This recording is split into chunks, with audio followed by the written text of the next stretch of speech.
साल मैं विपक्ष में रहा हूं, कुछ ही देर इस सदन में मैं इस तरफ बैठा हूं, लेकिन मैंने देखा है कि 10 साल में जो आज सरकार है, इनकी कार्यशैली में भी चौधरी चरण सिंह के विचारों की झलक है। जब राज्यसभा में हंगामे से नाराज हुए उपराष्ट्रपति जगदीप धनखड़, कहा मैं किसान हूं और किसानों का अपमान बर्दाश्त नहीं।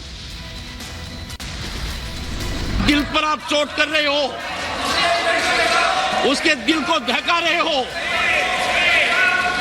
चौधरी चरण जैसे व्यक्तित्व के ऊपर इस प्रकार का वातावरण हाउस में करना, और head should go in Shem.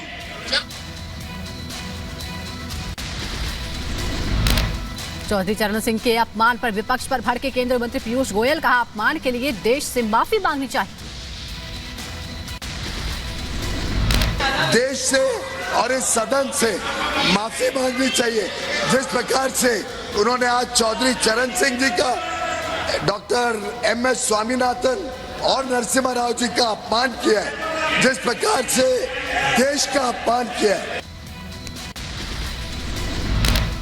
संसद भवन में लोकसभा की कार्यवाही जारी, राम मंदिर पर हो रही चर्चा, सत्यपाल सिंह ने भगवान राम का किया गुणगान। प्रभु राम को लेकर बोले सांसद सत्यपाल सिंह, कहा राम एक चेतना, विरासत और मोक्ष है। राम एक चेतना है, राम एक विरासत है, राम एक सभ्यता है, राम एक संस्कृति है, राम एक शास्त्र है और राम एक मोक्ष भी। बीजेपी सांसद सत्यपाल सिंह का बयान, कहा भगवान राम को समझने के लिए पढ़े रामायण, भारत के रोम रोम में व्याप्त है राम। जिस राम मंदिर की मैं बात कर रहा हूं, जिस राम मंदिर की मैं बात कर रहा हूं, वो केवल राम मंदिर जो है कंक्रीट और पत्थरों का मंदिर नहीं है, वो इस देश के करोड़ों लोगों की आस्था का मूर्त रूप है। बीजेपी सांसद ने भगवान राम को बताया धैर्य का प्रतीक। बाबर ने अयोध्या में मंदिर को तोड़ा, इतिहास गवाह है कि वहां मंदिर था। 1528 के अंदर वहां जाकर के उस राम मंदिर को तोड़ा, और ये इतिहास इस बात का गवाह है, इतिहास इस बात का गवाह है कि वहां पर मंदिर था। बीजेपी सांसद सत्यपाल सिंह का कांग्रेस पर बड़ा हमला, कहा कांग्रेस ने राम को नकारा, इसलिए कांग्रेस की दुर्दशा। जिस प्रकार से कांग्रेस ने उस समय जो राम को नकारा, भगवान राम को नकारा, आज उनकी ये स्थिति। भगवान राम के अस्तित्व को नकारना, अपनी संस्कृति को नकारना था, अपनी सभ्यता को नकारना था, अपनी विरासत को नकारना था।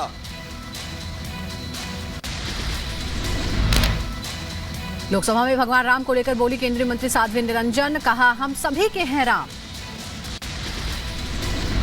मर्यादा पुरुषोत्तम भगवान राम, इन्होंने कहा सबके राम है। साध्वी निरंजन ने विपक्ष पर साधा निशाना, बोली अगर राम का इतिहास पढ़ा होता तो प्रभु राम को नकारते नहीं। बीजेपी आरएलडी में 12 फरवरी को गठबंधन का हो सकता है ऐलान। चौधरी चरण अजीत सिंह की जयंती पर हो सकती है घोषणा। मौके पर सीएम योगी और नड्डा की मौजूदगी भी रह सकती है। लोकसभा चुनाव को लेकर यूपी के डिप्टी सीएम केशव प्रसाद मौर्य का बड़ा दावा, कहा अब की बार 400 पार, तीसरी बार मोदी सरकार। नमो हैट्रिक लिखी हुई हुडी पहनकर संसद भवन पहुंचे केंद्रीय मंत्री अनुराग ठाकुर, तीसरी बार पीएम मोदी के पीएम बनने का किया दावा। जिस तरह से गरीबों का कल्याण, देश का विकास पिछले 10 वर्षों में हुआ, देश की जनता ने मन बनाया है। तीसरी बार मोदी सरकार लाएंगे, 400 पार करके दिखाएंगे, मोदी जी हैट्रिक लगाएंगे। बिहार में फ्लोर टेस्ट को लेकर बोले राजद के सांसद मनोज झा, कहा 12 फरवरी का दिन हमारे लिए सामान्य है। कोई अनयूजुअल डे नहीं है। सदन में जाएंगे नेता, हमारे तमाम विधायक जाएंगे और प्रक्रिया का हिस्सा। संभव तो बैठक होगी, क्योंकि 12 से अगर है तो 1-2 दिन पहले तो बैठक होती है। आरएलडी नेता जयंत चौधरी के एनडीए में शामिल होने के संकेत पर ब्रजेश पाठक का बयान, बीजेपी परिवार के सभी का स्वागत है। कि भारतीय जनता पार्टी ऐसे सभी भाई बहनों का स्वागत करती है जो भारत माता के प्रति, भारतीय जनता पार्टी की रीति नीतियों में भरोसा रखते हैं। हम सबका स्वागत करते हैं। जेडीयू नेता नीरज कुमार ने पीएम मोदी को दी सलाह, कहा देश के हालातों को सुधारने के लिए पीएम को लेने होंगे कड़े फैसले। ये नरेंद्र मोदी जी केंद्र में उनकी सरकार और देश की जनता को ये उम्मीद कि भारत विकसित राष्ट्र बनेगा, राज्यों का असमान विकास, तो ऐसे काम किए जाने के लिए कड़े फैसले लिए जाने तो आवश्यक हैं। हल्द्वानी हिंसा में अब्दुल मलिक का नाम सामने आया। हिंसा को बताया जा रहा है मास्टरमाइंड। पुलिस कर रही है एनएसए लगाने की तैयारी। हल्द्वानी हिंसा मामले में एक्शन जारी, सीसीटीवी फुटेज से की जा रही उपद्रवियों की पहचान। हल्द्वानी पुलिस ने बनाई है 3 टीमें। हल्द्वानी के अंदर कई जगहों पर कर्फ्यू में ढील दी गई है। बाजार अभी भी बंद रहेंगे, नैनीताल की टीम की तरफ से जानकारी दी गई। हल्द्वानी में कर्फ्यू की वजह से नैनीताल में पर्यटन प्रभावित हुआ। रामनगर में पुलिस ने निकाला फ्लैग मार्च, धारा 144 का सख्ती से पालन करवाने की हिदायत दी। हल्द्वानी हिंसा मामले में अब तक 5 उपद्रवी गिरफ्तार किए गए हैं। ताबड़तोड़ एक्शन में है पुलिस प्रशासन। दंगाइयों की तलाश लगातार जारी। हल्द्वानी में हुई हिंसा में अब तक 5 लोगों की मौत, प्रशासन ने की मौतों की पुष्टि। घायलों का इलाज लगातार जारी। हल्द्वानी में हिंसा के बाद तनाव बना हुआ है। सुरक्षा व्यवस्था बनाए रखने के लिए मजिस्ट्रेट की तैनाती की गई है। पूरे इलाके को 5 सुपर जोन में बांटा गया है। हल्द्वानी हिंसा को लेकर एक्शन में पुलिस प्रशासन। 19 नामजद आरोपियों समेत 5000 अज्ञात लोगों के खिलाफ एफआईआर दर्ज। हिरासत में 50 से ज्यादा लोग। हल्द्वानी हिंसा मामले में पुलिस का एक्शन तेज हो गया है। पेट्रोल बम बनाने वाले कई लड़कों की तलाश जारी है। बाइक से पेट्रोल निकालकर बनाए गए थे पेट्रोल बम। हल्द्वानी हिंसा पर मायावती का ट्वीट आया सामने, लिखा अगर सरकार, प्रशासन और खुफिया तंत्र सतर्क होता तो इस घटना को रोका जा सकता था। कर्नाटक के बेल्लारी में ईडी का एक्शन। कांग्रेस विधायक के घर पर छापा मारा, जांच में जुटे अधिकारी।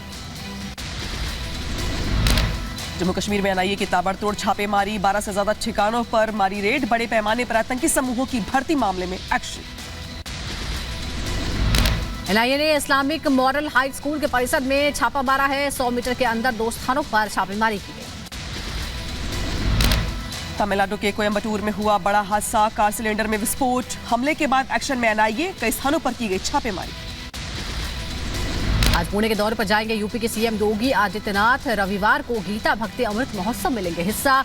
सीएम के दौरे को लेकर तैयारियां तेज। राम मंदिर पहुंचे अभिनेता अमिताभ बच्चन। दर्शन के बाद किया ट्वीट, लिखा जय श्री राम, आस्था ने फिर बुलाया और खींचे चले आए हम। बरेली में हुए बवाल पर 50 से 60 अज्ञात लोगों के खिलाफ केस दर्ज किया गया है। दुकानों में तोड़फोड़ और मारपीट का आरोप है। तौकीर रजा के बयान के बाद बिगड़े हालात।